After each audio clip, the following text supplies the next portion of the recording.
During the brutal winters of the Second World War, soldiers stationed in the Arctic Circle faced a reality that no textbook had prepared them for. Frostbite didn't take hours. It took minutes. The cold wasn't just a background condition. It was a weapon, silent and relentless. Entire patrols froze to death within arm's reach of their equipment because their tents tore, their fires failed, and their blankets turned stiff as boards. But out of that frozen hell came one of the most ingenious battlefield survival methods ever recorded.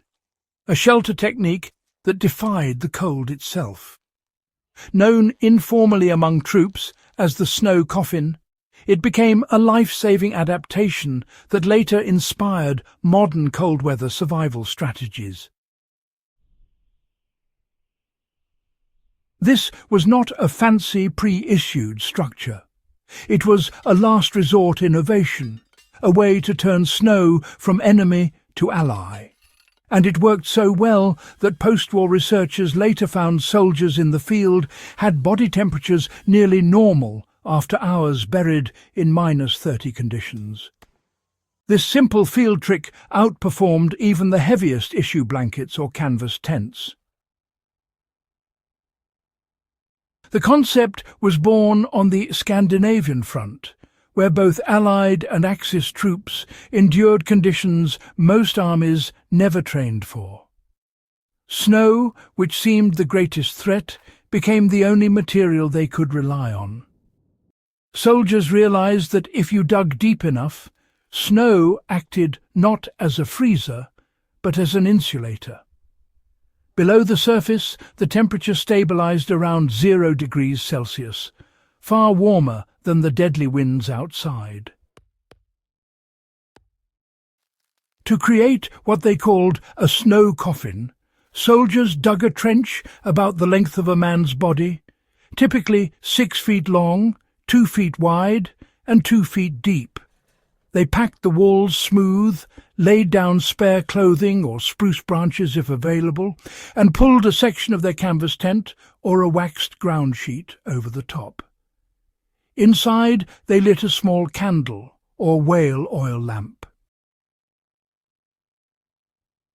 The flame didn't heat the space dramatically, but it raised the temperature by several degrees, enough to prevent frostbite and allow sleep. The key was oxygen management. Soldiers would carve a small air vent using a stick or bayonet to prevent suffocation.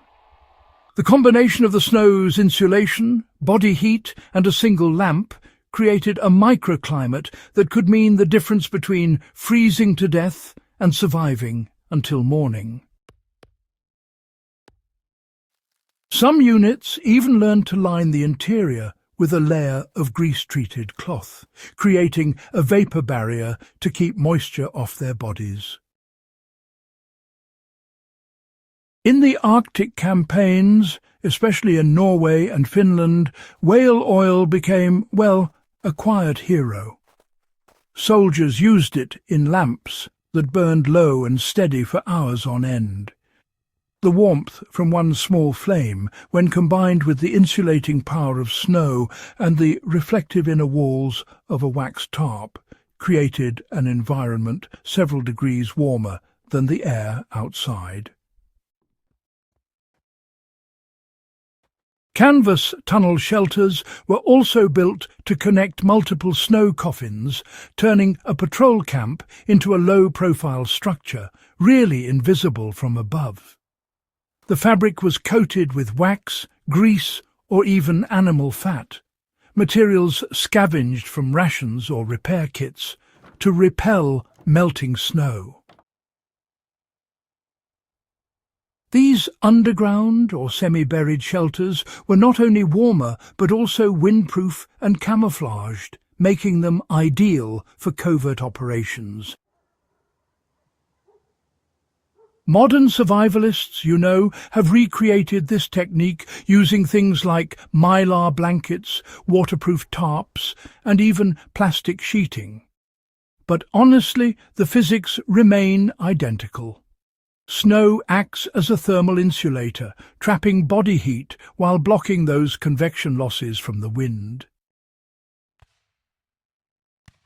Even in deep snowdrifts, internal shelter temperatures can reach somewhere between 20 and 25 degrees Fahrenheit, while the outside, well, it plummets below -40 degrees. That's the power the Second World War soldiers understood, almost instinctively. For anyone caught in cold survival conditions, the same principle applies today. Snow, when properly used, really does protect. If you find yourself stranded in a snow-covered area, begin by locating a drift or bank that's thick enough to dig into safely. So, using your hands, a shovel, or even your boots, you'll want to carve out a hollow chamber in the snow. Make sure it's just large enough for you to lie in, since any excess space will just mean more heat is needed to stay warm. Use whatever materials you have on hand, a tarp, a poncho, or even garbage bags, as a roof cover. Anchor this cover by piling snow along the edges, but don't forget to leave one small vent for air. Inside the trench, you should insulate the floor with spare clothing pine boughs, or really anything that'll create a bit of separation from the cold ground. A small candle, or even a portable oil lamp, can maintain surprising warmth, especially if you seal the entrance loosely with snow blocks. And always keep an emergency exit marked just in case of a snow collapse. During the Second World War, soldiers managed to survive for weeks in conditions like these, often with the barest of supplies. For a civilian or outdoorsman, even a single night spent in a properly made snow trench can honestly mean the difference between life and frostbite. What's remarkable is that this method requires no specialized gear, just a bit of awareness and the willingness to use the environment as your tool. After the war, these shelter designs, influenced cold-weather military training worldwide. The concept gradually evolved into the modern snow caves and quinsy shelters that are now used by mountaineers and Arctic explorers. Interestingly, the simple coffin trench design, which was rediscovered in survival manuals decades later, still remains one of the fastest and most effective shelters for extreme cold. The soldiers who developed it were not engineers or scientists. They were men fighting to live another night under conditions that killed others by the thousands. Their lessons echo across decades, that resourcefulness beats equipment, that survival starts with observation, and that the environment itself can be turned from adversary to ally. The Arctic shelter trick of the Second World War stands as a quiet monument to human adaptability. It took soldiers who were outmatched by the elements and gave them a fighting chance through nothing more than physics and determination. The same principle continues to guide wilderness survivalists today, proving that, honestly, the oldest lessons remain the most powerful.